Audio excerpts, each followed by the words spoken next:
Hello guys, welcome to our channel భూమి sparkles. ఈ వీడియోలో మనం ఏం తెలుసుకుందామంటే బీఎడ్ ఫస్ట్ సెమిస్టర్ రికార్డ్స్ ఎలా రాయడం, మెథడ్కి సంబంధించిన అసైన్మెంట్స్ ఎందులో రాయాలి, అండ్ అసైన్మెంట్ రికార్డ్స్ ఏవి, అబ్జర్వేషన్ రికార్డ్ ఏది, పీర్ టీచింగ్ లెసన్ ప్లాన్స్ ఏ రికార్డ్లో రాయాలి అనే క్వశ్చన్స్ చాలామందికి ఉన్నాయి కదా. సో బీఎడ్ ఫస్ట్ సెమ్లో ఈ కన్ఫ్యూజన్ కామన్గా ఉంటుంది. సో ఆ కన్ఫ్యూజన్కి క్లారిటీ ఇవ్వడానికే ఈ వీడియో. సో స్కిప్ చేయకుండా వాచ్ చేయండి. ఎవరైనా కొత్తగా మన ఛానల్ని చూస్తున్నట్లయితే సబ్స్క్రైబ్ చేయండి అండ్ వీడియోకి లైక్ చేయండి. అండ్ ఈ వీడియోలో టోటల్గా మీకు ఇన్ఫర్మేషనే ఉంటుంది. సో మీకు బీఎడ్లో ఫస్ట్ సెమిస్టర్ రికార్డ్స్ వచ్చేసి 10 మనం సబ్మిట్ చేస్తాం. ఇంకొక రికార్డు మన దగ్గరే ఉంటుంది. అంటే మన దగ్గరే అంటే మనం 4th సెమిస్టర్లో అంటే ఫైనల్ ఇయర్లో ఫైనల్ టీపీ ఉంటుంది కదా, లాస్ట్కు మనం సబ్మిట్ చేసేస్తాం. అది రిఫ్లెక్టివ్ జర్నల్ రికార్డు. సో ఇంతకు ముందు నుంచి మా వీడియోలు చూస్తున్నట్లయితే వాళ్ళకి తెలుస్తుంది. సో రిఫ్లెక్టివ్ జర్నల్ అనే రికార్డ్ని మనం ఇప్పుడు సబ్మిట్ చేయము, ఫస్ట్ సెమిస్టర్లోనే అది ఇస్తారు. బట్ మనము ఫైనల్ సెమ్లో 4th సెమ్లో సబ్మిట్ చేస్తాము. ఇప్పుడు సబ్మిట్ చేయవలసిన రికార్డ్స్ 10 ఉన్నాయి. అవి ఏంటి అంటే 7 assignment records and 2 peer teaching records, peer teaching method 1 and peer teaching method 2. ఇంకొకటి ఏంటంటే అబ్జర్వేషన్ రికార్డ్. సో టోటల్గా మీరు ఫస్ట్ సెమ్లో సబ్మిట్ చేసే రికార్డ్స్ ఎన్ని అంటే టోటల్ 10. సో ఇంకొక రికార్డు ఉంటుంది, ఆ రికార్డు రిఫ్లెక్టివ్ జర్నల్ అని. సో ఫస్ట్ సెమ్లోనే ఇస్తారు ఆ రికార్డు మనకి, బట్ మనం అది ఫస్ట్ సెమ్లో సబ్మిట్ చేయం. ఫైనల్ సెమ్లో 4th సెమ్లో ఫైనల్ టీపీ అప్పుడు సబ్మిట్ చేస్తాం. సో ఇప్పుడు సబ్మిట్ చేసే రికార్డ్స్ మొత్తం 10. సో రిఫ్లెక్టివ్ జర్నల్ కాకుండానే 10 రికార్డ్స్. ఆ 10 రికార్డ్స్ ఏంటి అంటే 7 అసైన్మెంట్ రికార్డ్స్ అండ్ ఇంకొకటి వచ్చేసి అబ్జర్వేషన్ రికార్డు, ఇంకా 2 peer teaching records. So peer teaching records method 1కి ఒకటి ఉంటుంది, మెథడ్ 2కి ఒకటి ఉంటుంది. సో ఆ రికార్డ్స్లలో ఏం రాయాలి ఏం రాయకూడదు అనేది ఈ వీడియోలో ఉంటుంది. సో ఫస్ట్ సెమ్ వాళ్ళైతే చూడండి ఈ వీడియో, అండ్ వేరే సెమ్లో వాళ్ళకైతే ఇది యూజ్ఫుల్ ఉండదు. సో స్కిప్ చేసేయండి. సో ఫస్ట్ వచ్చేసి అసైన్మెంట్ రికార్డ్స్ ఎలా రాయడం. సో అసైన్మెంట్ రికార్డ్స్ 7 ఉంటాయి. ఆ 7 ఏంటి అంటే first philosophical foundations of education. So మీకు బీఎడ్లో ఎన్ని సబ్జెక్ట్స్ ఉంటాయి? 7 ఉంటాయి. సో 7 సబ్జెక్ట్స్ కదా, ఎవరికైనా 7 సబ్జెక్ట్స్. అవేంటి అంటే first philosophical foundations of education, next measurement and assessment in teaching, third one child development and child psychology, ఇంకా నెక్స్ట్ 2 మెథడ్స్ ఉంటాయి. సో ఆ మెథడ్ పర్సన్ని బట్టి చేంజ్ అవుతుంటాయి. సో మీ మెథడ్స్ని బట్టి. సో మెథడ్ 1 మెథడ్ 2 మీరు ఏవైతే సెలెక్ట్ చేసుకున్నారో వాటికి. అండ్ నెక్స్ట్ వచ్చేసి yoga and communication skills. So each సబ్జెక్ట్కి ఒక రికార్డ్ ఉంటుంది. వాటిని ఏమంటారంటే అసైన్మెంట్ రికార్డ్స్ అంటారు. అసైన్మెంట్ రికార్డ్స్ని ఎట్లా రాస్తారు అంటే మీ కాలేజ్ వాళ్ళు ఒక 5-6 క్వశ్చన్స్ ఇస్తారు. సో ఇంపార్టెంట్ క్వశ్చన్స్ లాగా అలా ఉంటాయి కదా, సబ్జెక్ట్లోంచే ఒక 5 క్వశ్చన్సా 6 క్వశ్చన్సా 10 క్వశ్చన్సా ఇలా కాలేజ్ని బట్టి క్వశ్చన్స్ ఇస్తారు. ఆ క్వశ్చన్కి మనం గూగుల్ బేస్డా ఓల్డ్ బుక్స్ బేస్డా, సో మీకు నచ్చిన ఇన్ఫర్మేషన్ నచ్చింది అంటే మళ్ళీ ఫిలాసఫికల్ సబ్జెక్ట్ కాక సైకాలజీ రాసుడు, సైకాలజీ కాక మ్యాథ్స్ సబ్జెక్ట్ రాసుడు అట్లా మాత్రం చేయకండి. సో మీకు నచ్చినదంటే సో సబ్జెక్ట్లోంచి సో రిలేటెడ్గా అంటే ఓల్డ్ బుక్స్ బేస్డ్లో లేకుంటే యూట్యూబ్లో చూసి రాస్తారు ఆ క్వశ్చన్స్కి ఆన్సరు. సో ఒక్క క్వశ్చన్కి వచ్చేసి 4-5 పేజెస్ రాయాలి. సో మీకు ఎన్ని క్వశ్చన్స్ ఇస్తారని చెప్పినా 6 or 7 అంటే కాలేజ్ని బట్టి 10 వరకు కూడా ఇస్తారు. సో ఆ 10 క్వశ్చన్స్కి మనము 4 పేజెస్ 5 పేజెస్ అలా మళ్ళీ రికార్డ్ సరిపోతుందా లేదా అని చూసుకోండి. కొన్ని కాలేజెస్లో ఎక్కువ క్వశ్చన్స్ ఇస్తే రికార్డు సరిపోదు, మళ్ళీ బైండింగ్ చేపించడం పేజెస్ అటాచ్ చేయడం అదంతా రిస్క్ అవుతుంది. సో అందుకని పేజెస్ సరిపోయేటట్టు చూసుకోండి.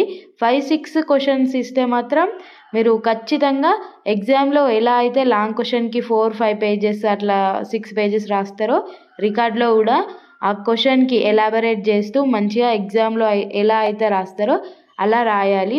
అండ్ రికార్డ్లో వచ్చేసి మంచిగా హెడ్డింగ్స్ కానీ షైనింగ్ పెన్స్ కానీ, ఇంకా ఫస్ట్ ఫ్రంట్ పేజీలో మాత్రం ఇక మనం ప్రాజెక్ట్కి రాస్తాం కదా, ఇప్పుడు మీ అబ్జర్వేషన్ రికార్డ్ అయితే ఫ్రంట్ పేజ్లో క్రేయాన్స్తో కానీ స్కెచెస్తో కానీ అబ్జర్వేషన్ రికార్డ్ అని మంచిగా హెడ్డింగ్ పెట్టి డిజైన్స్ వేయండి. సో మనం స్కూల్లో వేసే వాళ్ళం కదా ప్రాజెక్ట్స్కి కానీ ఫార్మేటివ్స్కి కానీ, అలా మంచి బార్డర్స్ అండ్ పెద్ద హెడ్డింగ్ పెట్టండి. సో నెక్స్ట్ స్టార్ట్ చేసేయండి క్వశ్చన్స్. సో మళ్ళీ ఫస్ట్ పేజ్లో అన్ని క్వశ్చన్స్ రాసి నెక్స్ట్ నెంబర్ వేసుకుంటూ ఆన్సర్ రాసుకుంటూ పోవడం అట్లా చేయకండి. సో అది తప్పు పద్ధతి. ఏంటి అంటే ఫస్ట్ క్వశ్చన్ ఫస్ట్ ఆన్సర్ దాని కిందనే ఉండాలి. Next second question second answer, next third question రాయండి, థర్డ్ క్వశ్చన్ కిందనే థర్డ్ దాని ఆన్సర్ రావాలి. సో అలా అయితే రాయండి. క్వశ్చన్లో కూడా మంచిగా స్కెచెస్ కానీ షైనింగ్ పెన్స్ కానీ అలా యూజ్ చేయండి. అండ్ క్రేయాన్స్ అయితే ఓన్లీ బార్డర్కి యూజ్ చేయండి.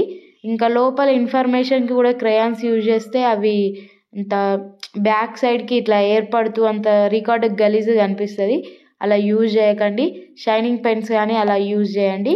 షైనింగ్ పెన్స్తో హెడ్డింగ్ పెట్టి ఇన్ఫర్మేషన్ బ్లూ పెన్ తోటే రాయండి. అండ్ మొత్తం ఇన్ఫర్మేషన్ షైనింగ్ పెన్స్ కానీ స్కెచెస్ కానీ అట్లా యూజ్ చేసిరనుకో అది చూడడానికే అంత బాగుండదు. కాబట్టి ఇన్ఫర్మేషన్కి బ్లూ పెన్ యూజ్ చేసి హెడ్డింగ్స్కి స్కెచెస్ ఆర్ షైనింగ్ పెన్స్ అలా యూజ్ చేస్తూ రాయండి. సో రికార్డ్స్ కూడా మీకు మార్క్స్ ఉంటాయి కాబట్టి బీఎడ్లో రికార్డ్సే చాలా చాలా ఇంపార్టెంట్. సో అవి మీరు మంచిగా రాయండి, హెడ్డింగ్స్ పెట్టి అలా మంచిగా రాయండి. నెక్స్ట్ ఫస్ట్ ఈ రికార్డ్స్ ఇక్కడ చూపిస్తున్నా కదా, ఇదేంటి అంటే రికార్డ్స్ ఫస్ట్ చూపిస్తున్నా అట్ట ఎలా ఉంటుందని. ఇక్కడ ఫిలాసఫికల్ ఫౌండేషన్స్ ఆఫ్ ఎడ్యుకేషన్ అని కనిపిస్తుంది కదా, సో ఇది మీరు ఫిలాసఫీ రికార్డు. ఈ ఫిలాసఫీ రికార్డులో ఇది అసైన్మెంట్ రికార్డు. అసైన్మెంట్ అంటే ఏం రాస్తాం? క్వశ్చన్స్ రాస్తాం. మీ కాలేజ్ వాళ్ళు కొన్ని క్వశ్చన్స్ ఇస్తారు, ఆ క్వశ్చన్స్ని మనం రాస్తాం. కొన్ని కాలేజెస్ వాళ్ళు మీకు ఇష్టం ఉన్న కొన్ని క్వశ్చన్స్ రాయండి అని చెప్తారు. కొన్ని కాలేజెస్ వాళ్ళేమో ఈ రూల్ నెంబర్ వాళ్ళకి ఈ క్వశ్చన్ అని చెప్తారు. కొందరికేమో అందరికీ కలిపి ఒక 5-6 క్వశ్చన్స్ ఇంపార్టెంట్ ఉంటాయి కదా అవి ఇచ్చేస్తారు. సో కాలేజ్ని బట్టి ఉంటుంది. ఇప్పుడు నేను ఫస్ట్ చూపిస్తుంది అయితే ఫస్ట్ 3 కామన్గా ఉన్నాయి కదా subjects, philosophy, psychology and measurement assessment in teaching. So ఇవి 3 అసైన్మెంట్ రికార్డ్స్ అందరికీ కామన్గా ఉంటాయి కదా, సో అవి చూపిస్తున్నా. ఆ రికార్డు నేమ్ ఉన్న దాని లోపల మీరు ఆ అసైన్మెంట్ రాయాలి. మళ్ళీ ఇంకొక దాంట్లో ఇంకొకటి అట్లా రాయకండి. సో ఇక్కడ చూపిస్తున్నది ఫిలాసఫీ రికార్డు. సో ఇలానే మీకు ఫిలాసఫికల్ ఫౌండేషన్స్ ఆఫ్ ఎడ్యుకేషన్ అని ఫుల్ నేమ్ ఉంటుంది రికార్డు పైననే. ఇంకా నెక్స్ట్ వచ్చేసి మెజర్మెంట్ అసెస్మెంట్ ఇన్ టీచింగ్, అలానే రికార్డు పైననే నేమ్ ఉంటుంది. సో నేను అబ్జర్వేషన్ రికార్డ్ నా దగ్గర ఉండే, సో దాన్ని నేను ఎడిట్ చేసిన. మళ్ళీ ఈ ఫాంట్ లేదు మేడం, మాకు రికార్డు పైన వేరే ఫాంట్ ఉంది, ఈ కలర్ ఆ కలర్ వేరే ఉంది, మీరు ఎడిట్ చేశారు అనుకుంటారు. నేను ఇది ఎడిట్ చేశాను, అబ్జర్వేషన్ రికార్డుకి ఉండే, సో అది రబ్ చేసేసి ఈ నేమ్ రాసిన. ఇక్కడ same philosophical foundations of education అని నేమ్ ఉంటుంది. సో మీకు తెలియడానికి క్లారిటీగా తెలియడానికి ఇలా చూపిస్తున్నా నేను. సేమ్ యాజ్ ఇట్ ఈజ్గానే నేమ్స్ ఉంటాయి. మెజర్మెంట్ అసెస్మెంట్ టీచింగ్ అని ఉంటుంది. Next child development, child psychology అని ఏ నేమ్స్ అయితే ఉంటాయో ఆ నేమ్సే రికార్డు పైన ఉంటాయి.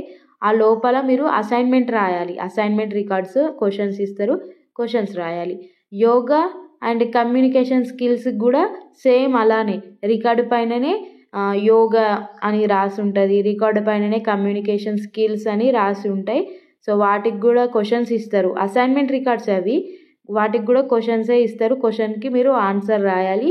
మంచిగా బార్డర్ వేయండి, 4 sides బార్డర్ వేసి మంచిగా హెడ్డింగ్స్ పెడుతూ స్కెచెస్ యూజ్ చేస్తూ, ఇంకా రిలేటెడ్ పిక్చర్స్ ఉంటాయి కదా, రిలేటెడ్ పిక్చర్స్ కూడా పేస్ట్ చేస్తూ అలా రాయండి, బాగుంటాయి. సో మీరు అసైన్మెంట్ రికార్డ్స్ రాసేటప్పుడు క్వశ్చన్కి రిలేటెడ్ పిక్స్ ఉంటాయి కదా, అవి పెడితే ఇంకా బాగా మార్క్స్ స్కోర్ చేస్తారు.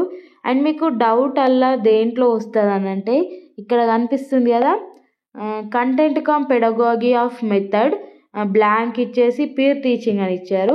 నెక్స్ట్ ఇక్కడ వచ్చేసి pedagogy of school subject 1-2 method అని ఇచ్చారు, ఫీల్డ్ వర్క్ అని ఇచ్చారు.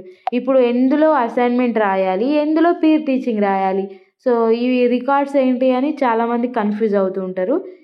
ఏంటి అంటే ఇప్పుడు మీకు ఇక్కడ కనిపిస్తుంది కదా, pedagogy of school subject 1-2 method field work అని కనిపిస్తుంది కదా, ఇందులో మీరు వచ్చేసి అసైన్మెంట్ రాయాలి, మీ మెథడ్కి సంబంధించిన అసైన్మెంట్. ఇవి 2 రికార్డ్స్ ఉంటాయి కదా, మెథడ్ 1కి మెథడ్ 2కి. సో ఇక్కడ ఫీల్డ్ వర్క్ అని బ్లాంక్ ఇచ్చారు కదా, మీరు మెథడ్ 1 అసైన్మెంట్ రాస్తే 1 అని మీరే పెట్టాలి, మెథడ్ 2 రాసిన దానికి 2 పెట్టాలి.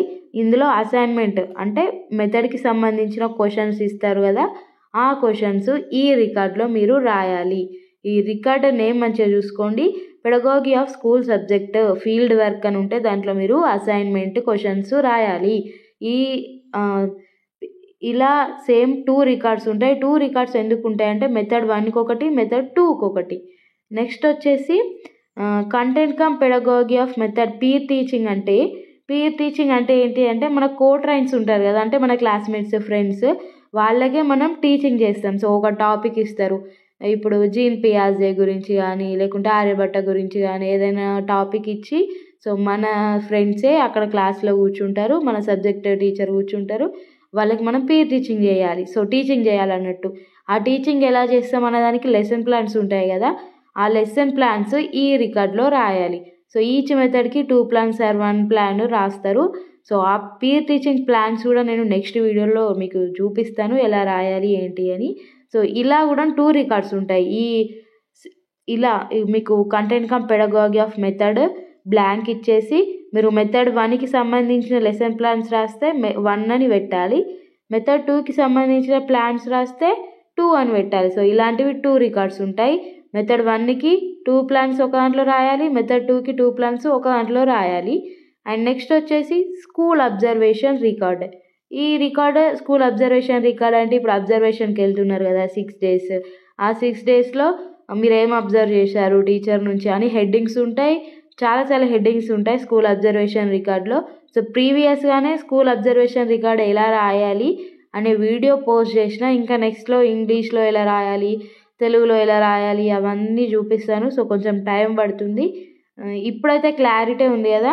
సో 10 రికార్డ్స్ మనం ఫస్ట్ సెమ్లోనే సబ్మిట్ చేస్తాము. రిఫ్లెక్టివ్ జర్నల్ అనేది మనం 4th సెమ్లో సబ్మిట్ చేస్తాం. ప్రజెంట్ అయితే మీకు ఫస్ట్ సెమ్లో టోటల్ 11, సో 10 అని చెప్తారు అన్నట్టు, ఎందుకంటే రిఫ్లెక్టివ్ జర్నల్ అనేది మనము ఫైనల్ సెమ్లో సబ్మిట్ చేస్తాం కాబట్టి. అండ్ పీర్ టీచింగ్ ఉన్నాయి కదా, కొన్ని కాలేజెస్లో ఏం చేస్తారంటే పీర్ టీచింగ్ది ఒకటే రికార్డ్ ఇస్తారు, ఒకటే రికార్డ్ ఇచ్చి సో ఇందులోనే మెథడ్ 1కి సంబంధించింది మెథడ్ 2కి సంబంధించిన మొత్తం రాసేయండి అంటారు. కొన్ని కాలేజెస్లోనేమో దానికి ఇచ్చేస్తారు, అట్లా ఉంటాయి అన్నట్టు. సో మీరు మీ కాలేజ్ని బట్టి ఇంకేదైనా డౌట్ ఉన్నా కూడా కమెంట్ చేయండి, ఆ టెలిగ్రామ్ గ్రూప్లో అడిగినా కూడా నేను అన్నిటికీ పోస్ట్ చేస్తాను. ఈ రికార్డ్స్ ఎలా రాయాలి అన్న విషయం అయితే మీకు అర్థం అయ్యిందని అనుకుంటున్నాను. అండ్ నీట్గా మెయింటైన్ చేయాలి, రికార్డ్స్ అనేది నీట్గా మెయింటైన్ చేస్తే ఎక్కువ మార్క్స్ స్కోర్ చేస్తారు. అండ్ గలీజ్గా రాయకూడదు, అండ్ బిలింగ్యువల్ రైటింగ్ మాత్రం ఉండకూడదని చెప్తున్నారు. ఇప్పుడు న్యూ సిలబస్ చేంజ్ అయినప్పటి నుండి వేరే వాళ్ళతో రాపియడం కానీ లేదంటే 2 హ్యాండ్ రైటింగ్స్ ఉండడం కానీ అట్లా ఒప్పుకుంటలేరు. సో రికార్డ్స్లో టోటల్ 1 రైటింగే ఉండాలి, అది ఇప్పటి రూలు. సో అది మీరు మైండ్లో పెట్టుకొని రాయండి రికార్డ్స్. ఇంకేదైనా ఇన్ఫర్మేషన్ ఉంటే నేను షేర్ చేస్తాను. మన వీడియోని ఫస్ట్ టైం చూస్తున్నట్లయితే సబ్స్క్రైబ్ చేయండి, లైక్ చేయండి, షేర్ కూడా చేయండి. Thank you for watching.